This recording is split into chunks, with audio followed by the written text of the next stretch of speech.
Welcome to the Perfectly Integrated Podcast, hosted by Matt Ackermann, where we show the power of teamwork in wealth management.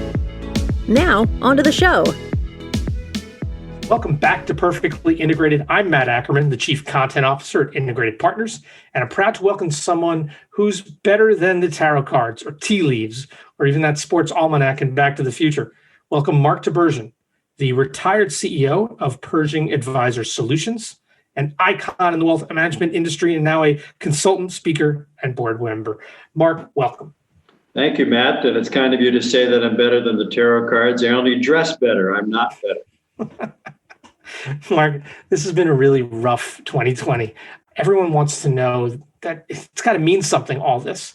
What are some of the biggest lessons we all should take away from 2020?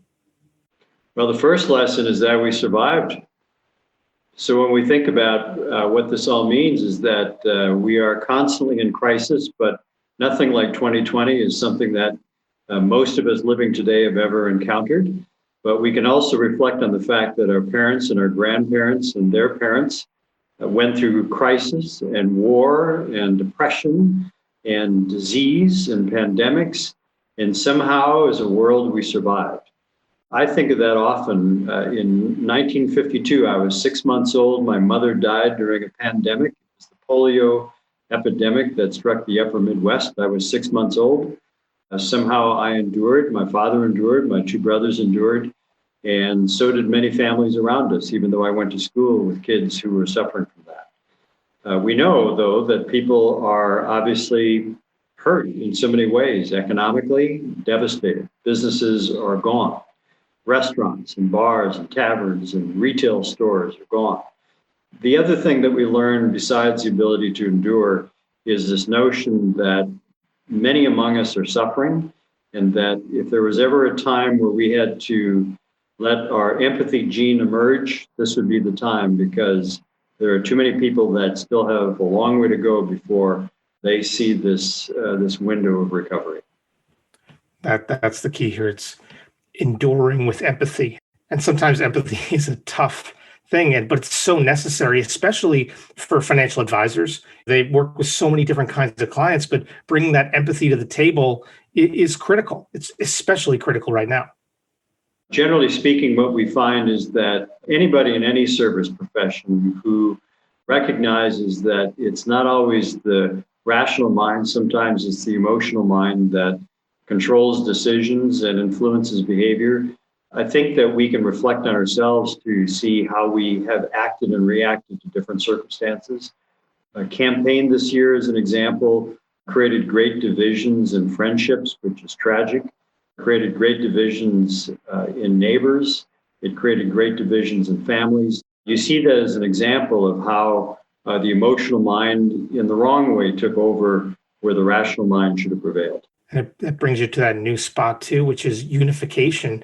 How do we come back together through all this? Because at the end of the day, we are all enduring a really tough time, but it's, with the election also kind of just so close in the rearview mirror, how do we emerge from all this in a better, more unified place? I think sometimes it's helpful to read history. I'm finding that I'm doing more reflection through reading of events that were similar to this. This was not quite as grave, but I think people felt we were on the precipice of bad things. When you read about what happened in Eastern Europe and Nazi Germany and Poland and Czechoslovakia during World War II and the years preceding it, if you look at what happened during the Stalin years in Russia and how, as a paranoid person, he had well over 1 million people who were his allies and his followers killed. You look at what's happened throughout Asia and Africa and Latin America, even in this country when we had a civil war, and frankly, the revolution that turned people who were connected to England against them. And we begin to recognize that somehow we reconcile among each other, but it does require that we communicate. And I find that is a difficult thing to do with many people because they are injured or wounded or feeling hurt or misunderstood. And for whatever reason, they're treating their political parties like their football teams instead of thinking more holistically about it. So it does become a challenge, but each of us has to make an extra effort to say, that's done. Now, what do we do to repair this? And how do we communicate along those lines? And that's the message here amongst all these things. How do we take these lessons we've learned, whether they be from the election or the pandemic, and how do we grow beyond that? How do we continue to, emerge from this stronger? It's so interesting. You were mentioning kind of that those business owners. You're mentioning bars and restaurants. I see so many small independent advisors, just like those business owners, and they've kind of had their nose down trying to get the job done now for 8-9 months. How has that kind of hampered their long-term vision here? How do they emerge stronger when perhaps they spent the past 8 to 9 months with their nose down trying to just get through? What's interesting is that the context that you set, Matt, for I think the profession is a good one, because what the profession of financial advice does is it helps people navigate their financial choices. And it's probably in times like this where they truly are earning their money. In up markets, when things are calm, it's a little bit hard to justify your value, but to the extent that you help people navigate through their choices, whatever the choices happen to be, through their retirement or through unemployment or through divorce or other catastrophes, through death, this is where their value is clearly demonstrated. And that's when you begin to appreciate what an advisor does. It's a humbling and humiliating experience in some cases, but it's also a time of reflection that says, now that I endured 2020 and I reflect on the ways in which I actually created value for my clients, how can I bottle that? How can I make that part of my proposition going forward? Because clearly there are a number of people there who probably think, if it weren't for you, I would have made some terrible mistakes. And that's exactly it. There's probably a lot of, like you said, you really earn your money in times like these as a professional financial advisor. But how do you then take some of these lessons and learn and grow from here? It's saying, okay, I'm spending less time on X and I need to spend more time on Y. I need to spend more time with clients, perhaps. What are some of those lessons you're seeing folks learn so they can perhaps bottle it? When we look at how this profession has changed each decade, at least since I've been around the business, which is the early 1970s, each decade there's been profound change. There's been something that has created a difference in the way people operate. There was a time when we knew big brand name wirehouses, the Smith Barneys and the E.F. Huttons, that ruled the roost. And then we saw the discount brokers emerge. And then we saw the independent contractor broker dealers and the RIAs come into play. We saw packaged products become a substitute for individual stocks and bonds. Every decade, there's been this change that's occurred. And now we're at this point where we recognize that the business has gone from investment-centric or insurance-centric to planning-centric. And now it's going to experience-centric, where I think as we contemplate how people should be positioning themselves in the future is how do they think about the experience that they're delivering to their clients that go beyond the protection they're providing or the returns that they're providing. One takeaway that I have from all of this is that the choices people make are more important than the money people make. And as we contemplate how professional advisors, people who are trained to understand the implications of these choices, can help their clients navigate the different courses that they could take without judgment, then that is really a very cool proposition going forward. You're absolutely right. And that experience of it all is so interesting. It's something that, as we, over the years, we're interviewing advisors and consultants and coaches, and they would talk about that experience of entering the office of an advisor and, having client's favorite drink ready for them, or it was almost beyond just the planning experience and into almost a concierge-like atmosphere. I mean, when you think experience, is that what you're thinking, or is it deeper than that? Is it more substantial than that? Well, I think part of this is, what do people say when they're not in your presence? Is it the fact that you remembered their favorite drink, or is it the fact that you helped them navigate through a really complex choice? You're right. And I think in the end, that's the testimonial you want, is not that they put me in a comfortable chair in a warm room and they showed me great graphics, but they actually gave me peace of mind. They gave me hope. They gave me an appreciation that whatever wealth I've created can make an impact in the lives of others. And to me, that's where fulfillment ultimately comes into this business, that in a way, it's the new missionary. It's the way in which people think about this business in different ways. We all are living through a life cycle. In the beginning, we're earners, and then we ultimately become plunderers of that wealth. And the question is whether we can actually turn it into something that makes an impact with others. It's amazing because doing something for others, I was talking to an advisor the other day and I used the word vocation. I really believe that being a financial advisor is a vocation. It's something you're called to do when you're doing it right. And it's the way folks talk about you when you're not there, like you mentioned. It's bigger than just a transactional business game here. And I think that's what you've seen, to your point, in this evolution over the last 50 years in this industry. It's now much more of a vocation for the right people. It has to be. You know, it's interesting. I was just reading an article the other day about someone who was arrested and convicted, fined, and I think ultimately imprisoned for having stolen a client's money, quite a bit of it, retirees. His excuse was that he wanted to look as successful as his clients. And I thought, well, that's a really peculiar sort of dynamic, because the clients were not expecting him to be driving a fancy car or having a beautiful office or serving drinks in porcelain cups. I think that they were expecting that he was going to be trustworthy and somebody to help them make the right choices at this stage in their lives when they're not making any additional income. Reversing that into thinking about it as a vocation is a very positive notion. And it's one, frankly, that when you think about recruiting new people to this business, it's an opportunity to show people that not only is it financially rewarding if you do it right, but it's intellectually stimulating. It is proving that you can impact the way in which people live and the choices that they make. And if you just add long walks on the beach, it's a pretty good personal ad. So it's something to think about. The irony of financial advisors in general is none of them want to grow up to be Gordon Gekko, but they end up dressing like Gordon Gekko. They end up, having that emotion of the slick back hair and the $10,000 suit. And to me, it's just so funny because when you talk to them, most of them do want to do right by their clients, but they end up in this costume of this is what an advisor is supposed to look like, act like the car they're supposed to drive.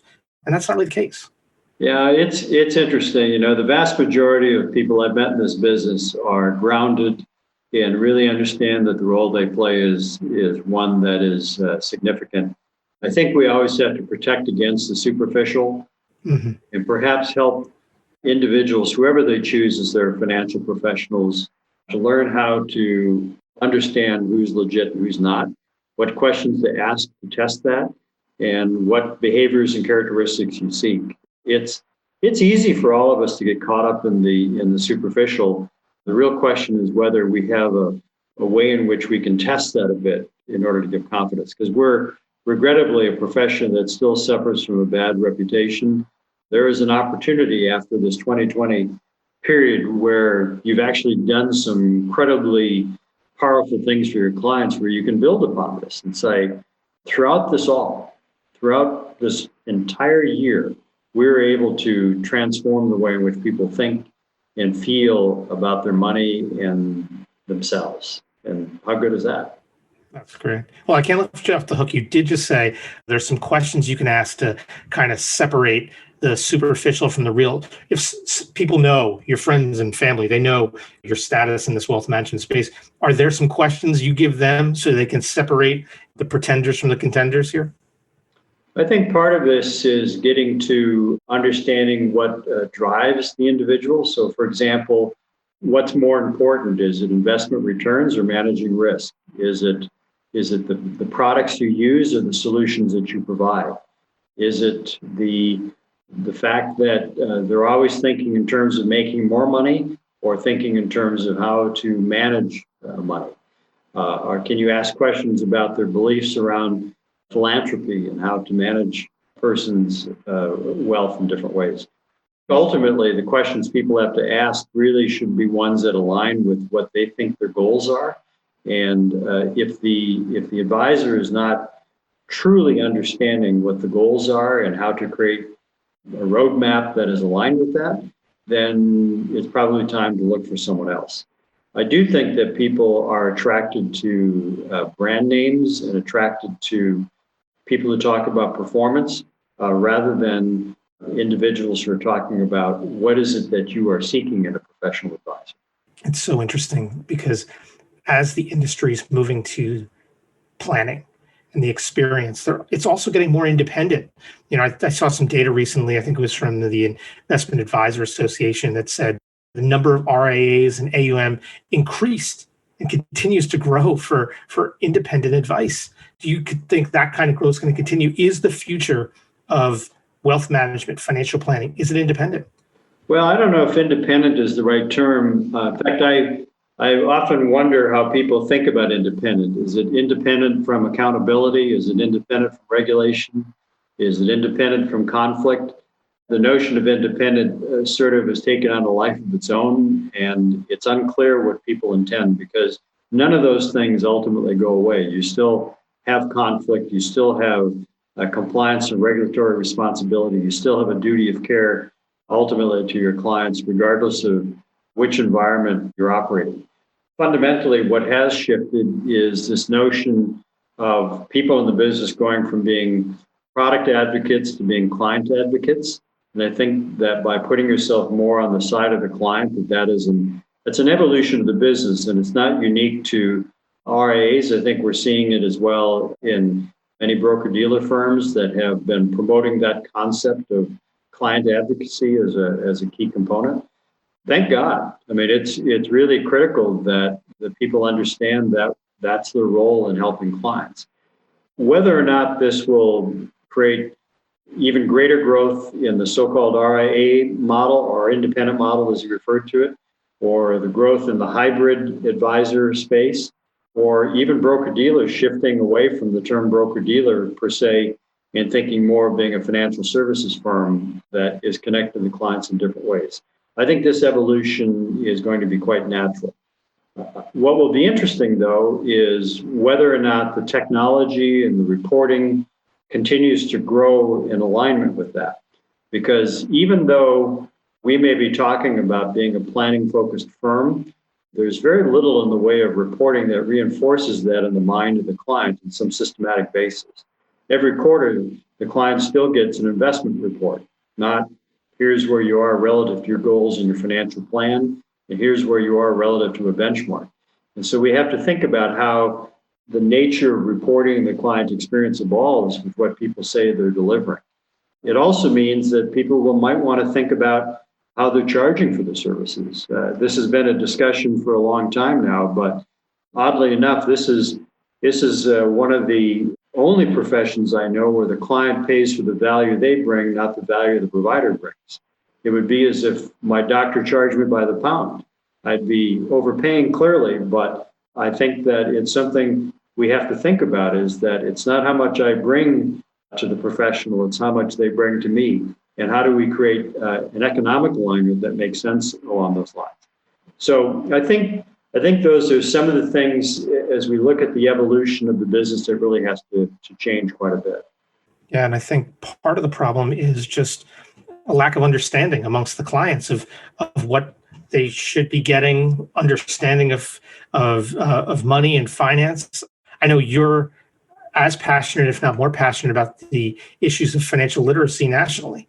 One of my favorite projects I got to work on while at Investment News was one with Mark and some of the work he's done around high schoolers and financial literacy. Mark, if you could just tell us a little about the project that you've done in Michigan there around financial literacy, because I think it's something that a lot of financial advisors can learn from. It's something, honestly, that a lot of people should be learning, which is more about financial literacy. Well, thank you for asking. It is one of my favorite projects that I continue to support. So I grew up in Gladstone, Michigan, which is located in the Upper Peninsula. It's nowhere on the hand when people talk about the state of Michigan. The Upper Peninsula is 1/3 of the land mass of the state of Michigan and only 3% of the population. Economically, it was dependent on timber and mining and other natural resources. And today, relatively speaking, it is not a high net worth part of the country, with some exceptions, of course. A number of years ago, I ran into an advisor in Boston who grew up in the Midwest as well, and who told me that he was sponsoring his former high school to teach personal economics to high school students. And one who was looking for a project myself, I took up the idea, went back to my hometown of Gladstone, Michigan, and found a teacher who was quite interested in delivering such a program and a superintendent who was quite willing to support the program. And so I provided the initial funding to teach personal economics, not investing, but how do you make financial choices? How do you manage risk? How do you purchase things from groceries to cars to homes to how you fund your college education?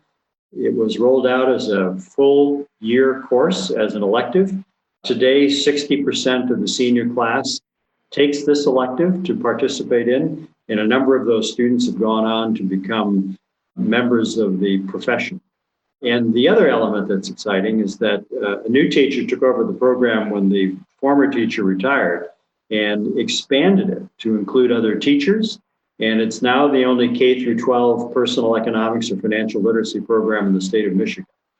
What is cool about that is it includes a summer camp for middle school and elementary school students, where one of the requirements is that the parents whose kids go to the summer camp have to meet with one of the financial volunteers to learn the terms and the language, so that when the kids come home and they say, "Mommy or Daddy, what does this mean?" there's some basic understanding. In a way that the parents are being taught as well. So the testimonials that I've received in cards and notes and letters from these kids and their parents have been profound. And I continue to provide scholarships and financial support to deliver this program. And in fact, the teachers recently were asked to present on the success of the program to the National Economic Education Foundation, which is a very influential group in the nonprofit and the education world about how to teach economics to kids. And part of this is the recognition that among retirees, over 60% are wholly or mostly dependent on Social Security. The choices they made didn't put them in a position of financial independence when they retired. And partly that's a function of their income, but it's also partly a function of the way in which they manage that income throughout their life. So my hope is that no matter if you're working in the paper mill or you're a senior executive in a corporation, that you do some things that ensure some degree of financial independence by the time you reach that point of retirement. I promised some tea leaves and tarot cards, and I'd be remiss if I didn't ask you for one. As you look ahead to 2021, hopefully better days ahead, what's one thing that you're expecting? What's something maybe you're pretty confident about as we head towards 2021? Well, I think 2021 is a little too early to predict what's going to happen. It'd be a safe one, and I'm no expert in this because I'm not a scientist, but I think it's a pretty safe bet that a vaccine will be introduced in 2021. If nothing else, it will give peace of mind, but I think it will slow the infection rate, the death rate if that happens, and there are very promising signs. The question is, what does that mean for businesses and individuals and how things are conducted? That gives me great hope for 2021. I just don't know when it's going to occur, and I don't know if the population is going to have enough confidence to partake in the vaccine to make a difference in their communities, but I certainly hope so. So then looking a little deeper out for advisors, let's look 5 years out, 10 years out. What's your expectations for this industry too? The implications for the industry really depends on what is going to happen in the economy and in the country generally. And I think it is a helpful idea to zoom out 10 years in order to envision all the forces of change that are going to occur, and then zoom back into the current year to see what are one or two things that you could do that would influence change. So, for example, we're in a low inflation, low interest rate environment today. It's doubtful that that will be the case 5 or 10 years from now. Something will change because it just does. Those are inevitable developments. The nature of employment will certainly change. We are a country that has evolved away from a natural resource-based economy to one more dependent on technology and manufacturing of a different type. The way in which communities are affected will make a difference. I do worry, for example, that when you look across the country, there is a growing economic gap, particularly between the urban and rural areas, and we have to be conscious of what that means for the decisions that people make and where people will make a living. We can see the shift demographically to warmer states for people when they retire, and there's a large population. But one thing I think as a profession we are putting too much emphasis on is the notion that this is a business built for and around baby boomers. And the reality is that we have Gen X that is earning peak income at this point and are on the precipice of retirement themselves. And behind them, we have Gen Y and Gen Z that are in the workforce. I think that advisors have to be contemplating, if it isn't them as individuals who are going to be serving these clients, who will? Because the probability of them inheriting the children of their parents as clients is pretty low. The history shows that that doesn't happen. So the question is, can they build an enduring firm that will ensure these individuals pick their business to be their guides through these financial decisions? Amazing. Some really incredible insights. Mark, now we end every episode with a question from my 9-year-old son, CJ. I explained to him that you were one of the smartest people I know, and you were someone who could help me see what's coming next. I got a question here from CJ. His question, he says, I'm in 4th grade. How much is college going to cost by the time I go to college, and is it worth it? I'll have to help him. The is it worth it part, I'm going to have a conversation with him about. But so what do you think for a 4th grader? What's the future look like for a 4th grader? Well, see, it is an incredibly good question. And there's no doubt that the cost of education is going to increase because teachers need to be paid fairly and it's expensive to support education. But it isn't just college. It probably will even be in high school will be expensive as well in some form or another. Is it worth it? I think that whether or not you get a formal education through a university degree or a technical education, one thing that's worth it is continuing to improve your base of knowledge. And that means not just in sciences or math or in finance, but languages and culture, in socioeconomic areas, in recognizing that we are in a bigger world. And I think to the extent that you commit personally to learning more things than just what's in front of you, you will be a great citizen and somebody who will make your father proud. He makes me proud every day. He's smarter than I am. I'll start saving now. Mark, thank you so much. Every conversation I have with you, I get a little bit smarter. Thanks so much, my friend. Thanks, Matt.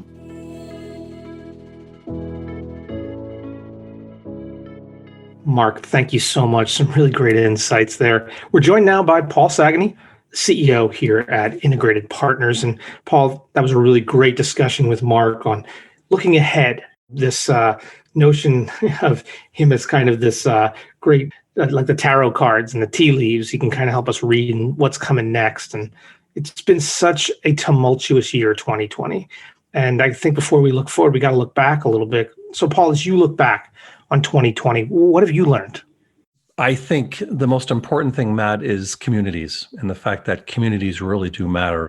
Friends, family, even people I work with every single day, my own clients and the clients of our financial advisors. I mean, it's certainly been a year where just having other people to talk to, people to care about, people who care about me, that's just been immense this year. And I mean, look at you, you're relatively new with our firm and already you're like a brother, aren't you? You're involved with all of us and you care about all of us and we care about you. And I mean, that's what communities are all about. And I think that's what this year told me more than anything is that you have to be part of a community and part of people that you truly care about and who care about me.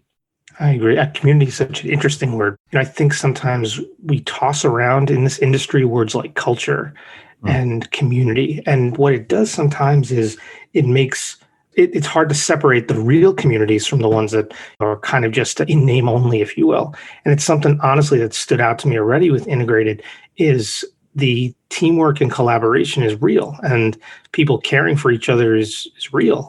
You and I had a great dinner together in San Diego where we sat with each other and we had a great discussion, and it never felt like kind of, boss subordinate, if you will. It felt like just two people that really had some great ideas of where they wanted to head next, and it was inspiring. That's a big thing, Matt, because when you empower people, and especially during difficult times, it allows people to think outside the box and think in such a way that allows our organization to adapt. I mean, the adaptability, when faced with speed bumps or roadblocks in front of our success, the way that people get around those or find new and different ways.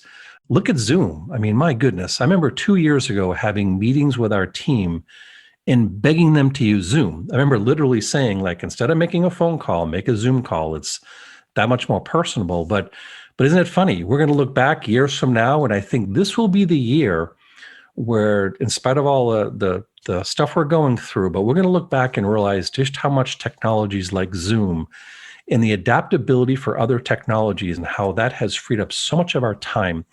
And it's allowed us to, not only just get through this year, Matt, but actually have one of our biggest growth years ever. That Zoom is like a time machine. It gets us to places that we normally couldn't go to. It allows us to be so much more efficient. It's, not having to travel away from our families. Another thing I've learned, that in the middle of all the negativity and the difficult times, and certainly the stress that people go through, I think that if you empower people, let their adaptive skills come out, it's amazing what we've been able to put forth here and be able to work on together as a team. It's amazing. Zoom is so interesting. As somebody who spent more than a decade producing multimedia and video content, I was reticent with Zoom initially. I got to admit it, because everybody's like, well, it's just easy. We'll just use Zoom and create content that way. But the speed to market with creating content that way is awesome. I mean, think about it. You and I had a Zoom chat, which we made into a video, which we were able to put on social media within days of me joining. Whereas if we had to bring a crew in and you and I get together in a specific city, it could have taken weeks. And it's changed everything. And if you think about it, Matt, we're still at the infant stages of using Zoom. So can you imagine what Zoom is going to look like when it becomes an adolescent, and then an early adult, and then a full adult? It's going to be amazing, I think. Just, it's a wonderful time to be alive, to watch these technological advancements take place. And it's going to allow us not only just to survive these times, but actually go to different heights. And I think reach levels of success and levels of growth we couldn't have imagined, a year and a half or 2 years ago. It's exciting to see what's going to go on. So as we look ahead now a little bit, it's so interesting, the idea of surviving and thrive, and not just surviving, but thriving in this time, learning from all this and growing from here. What are some of your kind of big thoughts as we kind of look to springboard and really thrive in the next step of what 2021 and beyond may look like? Dealing with entrepreneurs, financial advisors who think and truly want to be better entrepreneurs. Matt, I'm spending my time coaching, mentoring, leading by example. And so my theme for this year especially has been about time, focus, and continuing to build great collaborative relationships. If you think of those three areas, Matt, what technology does for us, especially something like a Zoom or other technologies that are certainly coming out every single day, is it does give us more time, doesn't it? That's the beautiful part about it. Traveling, having to drive even to an appointment. But that time now is back in our corner. And I find that the focus is so important for entrepreneurs, because our businesses, especially as they get more successful, unfortunately, the success forces us to take our eye off the ball, doesn't it? And it forces us to get away from focusing on those activities that bring our business maximum growth. By getting more time, using that time to impact our focus, get back into those growth initiatives. And then the biggest thing too, Matt, is we're all in one big happy boat here. And so it's continuing to build collaborative relationships with other professionals. That's what it's all about. And that's what I learned through being an entrepreneur, through dealing with other wonderful entrepreneurs, is that it's all about building better and better relationships. To take our businesses to new levels we thought could never happen, requires that collaborative relationship, But to get the time to do that, you got to be able to focus. And so that's why I kind of use those words intermingled. And tech really does go hand in hand, Matt, with time. And that's the biggest part about the time we're in right now, where this technology and the work that's going on around us, I think, is going to really be exciting for people who are entrepreneurs and people who, once again, we judge our success on our relationships. I'm so excited about what lies ahead, Paul. Thank you so much for joining us today. This has been another great episode of Perfectly Integrated. I'm Matt Ackermann, joined today. Thank you so much to Mark Tibergien, and thanks again to Paul Sagany, as always, for joining us. Have a terrific day.